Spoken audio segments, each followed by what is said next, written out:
महत्वाची बातमी आहे। मित्र पक्षांसमोर झुकायचं नाही, काँग्रेसच्या बैठकीमध्ये हा सुरू म्हटल्याची माहिती आता सूत्रांनी दिली आहे। सांगली भिवंडीची जागा न सोडण्याचा निर्णय या बैठकीत घेण्यात आल्याचं देखील कळतंय।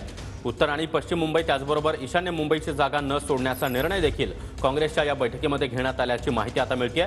राज्यातल्या प्रमुख काँग्रेस नेत्यांच्या बैठकीमध्ये हा निर्णय घेण्यात आलाय। मैत्रीपूर्ण लढतीला हायकमांडचा हिरवा कंदील असल्याची माहिती देखील आता सूत्रांनी दिली आहे। आणि या संदर्भात अधिक माहिती देण्यासाठी आमचे प्रतिनिधी अक्षय मंकणी सध्या आपल्या सोबत आहेत। अक्षय, काँग्रेसची ही महत्त्वाची बैठक, यामध्ये महत्त्वाची बाब म्हणजे मैत्रीपूर्ण लढतीला हायकमांडने हिरवा कंदील दिल्याची माहिती आता सूत्रांनी दिली आहे। सागर, खरं तर महाविकास आघाडीमध्ये लोकसभा जागा वाटपावरतून संपूर्ण गोंधळ जो आहे तो पाहायला मिळतोय।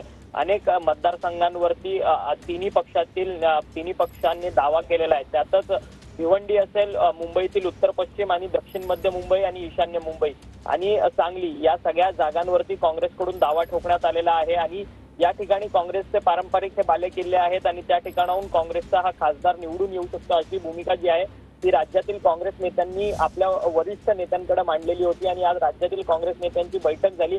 या बैठकीमध्ये देखील या सगळ्या लोकसभा मतदारसंघावरचा दावा जो आहे तो राज्यातील काँग्रेसने सोडलेला नाही। त्यामुळे या संपूर्ण जागेवरती मैत्रीपूर्ण लढतीचा प्रस्ताव जो आहे तो राज्यातील काँग्रेस नेत्यांनी केंद्रातील काँग्रेस नेत्यांकडे पाठवलेला आहे आणि त्याला हिरवा कंदील देखील मिळाल्याची माहिती जी आहे ती सूत्रांकडून मिळते। नक्कीच अक्षय, त्यामुळे आता काँग्रेसच्या या बैठकीमध्ये हा अत्यंत महत्त्वाचा